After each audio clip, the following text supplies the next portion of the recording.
Hello दोस्तों, मेरा नाम है मोहित दिवाकर और आज की इस वीडियो में हम पढ़ेंगे प्रेसिडेंट ऑफ इंडिया। ये पार्ट 2 है, तो पार्ट 1 भी मैंने बनाया था, तो उससे भी जरूर देख लेना।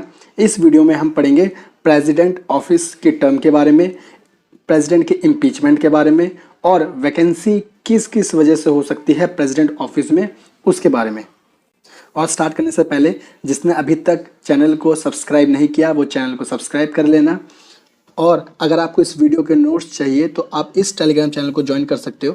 वीडियो ख़त्म होते ही नोट्स मैं अपलोड कर दूंगा। और आप चाहो तो मुझे फेसबुक या फिर को ऐप पे भी फॉलो कर सकते हो। इन सभी की लिंक मैंने नीचे डिस्क्रिप्शन में दे रखी है। तो टॉपिक पे आते हैं। सबसे पहले स्टार्ट करते हैं टर्म ऑफ प्रेसिडेंट ऑफिस। देखो, जो प्रेसिडेंट का जो ऑफिस होता है उसकी टर्म होती है 5 ईयर की, यानी 5 साल तक प्रेसिडेंट अपने ऑफिस में रह सकते हैं।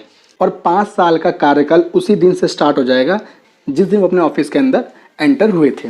इसके अलावा प्रेसिडेंट की जो टेन्योर है वो 5 साल से ज़्यादा भी हो सकती है, और ये तब तक ही होगी जब तक उनका सक्सेसर यानी कि न्यू प्रेसिडेंट नहीं आ जाते। लेकिन अगर वो चाहें तो वो दोबारा इलेक्शन लड़ सकते हैं और दोबारा प्रेसिडेंट बन के अपने ऑफिस में आ सकते हैं। और प्रेसिडेंट चाहें तो जितनी बार भी वो इलेक्शन लड़ सकते हैं और हर बार जीत कर वो प्रेसिडेंट बने रह सकते हैं। लेकिन यूएसए में कोई भी प्रेसिडेंट केवल 2 ही बार प्रेसिडेंट बन सकता है। और प्रेसिडेंट किसी भी टाइम अपना रेजिग्नेशन दे सकते हैं, यानी वो किसी भी टाइम अपने ऑफिस को छोड़ सकते हैं और वो अपना रेजिग्नेशन लेटर वाइस प्रेसिडेंट को देंगे। इसके अलावा प्रेसिडेंट को उनके 5 साल कंप्लीट होने से पहले भी उनके ऑफिस से निकाला जा सकता है, और इस प्रोसेस को कहते हैं प्रोसेस ऑफ इम्पीचमेंट। अब हम इम्पीचमेंट के बारे में देख लेते हैं, कैसे प्रेसिडेंट का इम्पीचमेंट किया जा सकता है और क्या क्या प्रोसेस होता है। देखो, सबसे पहले जो प्रेसिडेंट का जो इम्पीचमेंट है वो ओनली तभी हो सकता है जब प्रेसिडेंट ने वॉयलेशन किया हो कॉन्स्टिट्यूशन का, तभी हम उन्हें इम्पीच कर सकते हैं। लेकिन वॉयलेशन ऑफ द कॉन्स्टिट्यूशन, इसके बारे में कॉन्स्टिट्यूशन में नहीं बताया गया है क्लियरली कि किस चीज़ को हम मानेंगे कि ये वॉयलेशन है कॉन्स्टिट्यूशन की। और इम्पीचमेंट का प्रोसेस किसी भी हाउस से स्टार्ट हो सकता है। मैंने आपको बताया था कि हमारे 2 हाउस होते हैं, एक होता है लोकसभा, एक होता है राज्यसभा। लोकसभा को कहते हैं लोअर हाउस और राज्यसभा को कहते हैं अपर हाउस। तो इम्पीचमेंट का प्रोसेस किसी भी हाउस से स्टार्ट हो सकता है। वो लोकसभा से भी स्टार्ट हो सकता है, वो राज्यसभा से भी स्टार्ट हो सकता है। अब आपको समझाने के लिए इम्पीचमेंट के प्रोसेस को हम ये मान लेते हैं कि राज्यसभा ने इम्पीचमेंट प्रोसेस को स्टार्ट किया है। ठीक है, वैसे तो किसी भी सदन से स्टार्ट हो सकता है, लेकिन हम मान लेते हैं कि राज्यसभा ने स्टार्ट किया है। तो देखो, राज्यसभा में ना चार्जेस लगाए जाएंगे प्रेसिडेंट के ऊपर कि इन्होंने इस तरह से जो कॉन्स्टिट्यूशन है उनका वायलेशन किया है। ठीक है, फिर उस चार्जेस को राज्यसभा के 1/4 मेंबर साइन करेंगे। और इसके अलावा प्रेसिडेंट को 14 दिन का नोटिस देंगे, जिसमें वो बताएंगे कि हम आपके ऊपर इम्पीचमेंट का प्रोसेस स्टार्ट कर रहे हैं और ये वो चार्जेस हैं जिसकी वजह से आप पे इम्पीचमेंट का प्रोसेस स्टार्ट किया जा रहा है। इसके अलावा जो इम्पीचमेंट का रिजोल्यूशन था उसको राज्यसभा को ना 2/3 मेजोरिटी से पास करना होगा, और फिर इस रिजोल्यूशन को अब सेकंड हाउस में भेजा जाएगा, यानी कि हमारे एग्जाम्पल के हिसाब से अब इसे भेजेंगे लोकसभा में।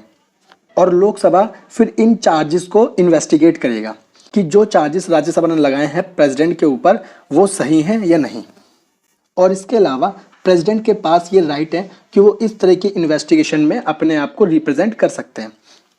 और अब मान लो कि लोकसभा को भी ये लगता है कि जो चार्जेस राज्यसभा ने लगाए हैं प्रेसिडेंट के ऊपर वो सही हैं, यानी कि उनकी इन्वेस्टिगेशन में भी ये प्रूफ हो जाता है, तो फिर लोकसभा भी क्या करेगी, 2/3 मेजोरिटी से उस रिजोल्यूशन को पास करेगी। और अगर लोकसभा से भी वो 2/3 मेजोरिटी से पास हो जाता है तो उसी दिन से प्रेसिडेंट को उनके पद से हटा दिया जाएगा, यानी कि वो अब प्रेसिडेंट नहीं रहेंगे।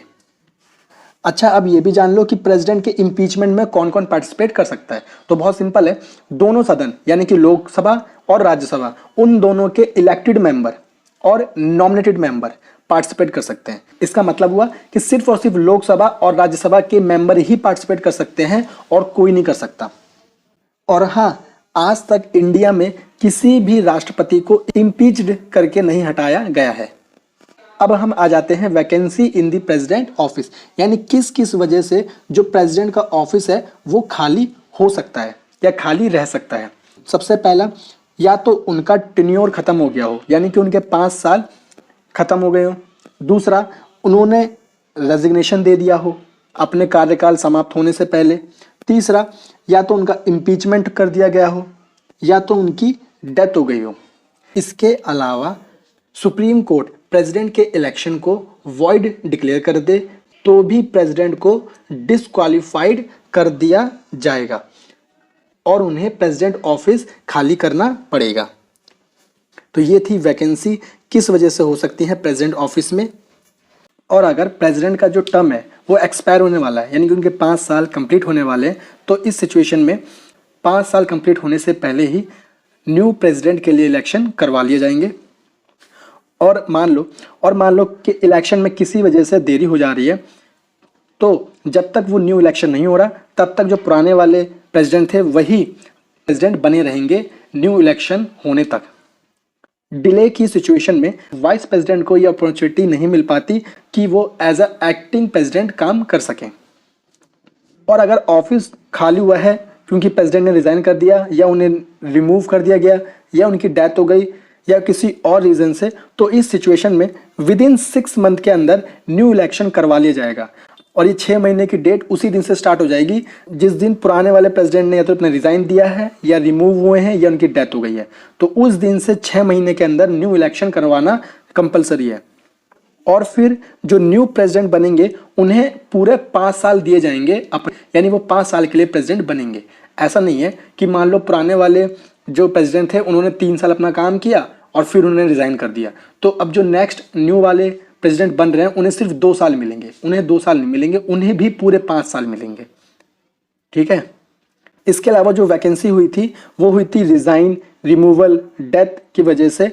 तो इस सिचुएशन में जब तक कि न्यू इलेक्शन नहीं हो जाता तब तक वाइस प्रेसिडेंट एक्टिंग प्रेसिडेंट की तरह काम करेंगे, या फिर जो प्रेसिडेंट है वो किसी वजह से अपना काम नहीं कर पा रहे हैं, यानी कि मान लो वो एब्सेंट है या फिर वो बीमार है, किसी भी रीज़न से वो अपने ऑफिस में नहीं आ पा रहे हैं, काम नहीं कर पा रहे हैं, तो उस सिचुएशन में भी vice president as a acting president काम करेंगे, यानी कि वो सारे काम जो राष्ट्रपति करते थे वो वाइस प्रेसिडेंट कर सकते हैं।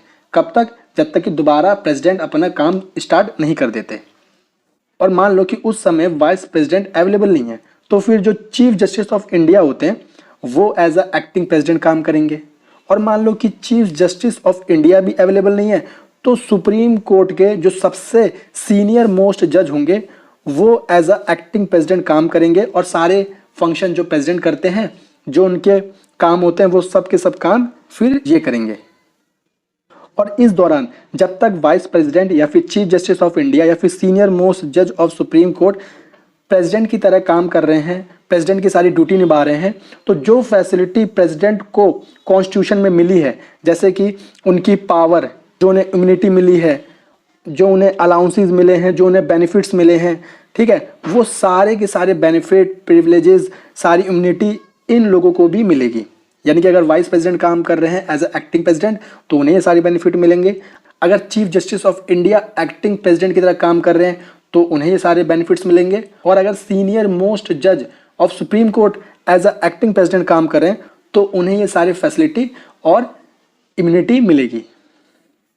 तो दोस्तों ये था आज का टॉपिक।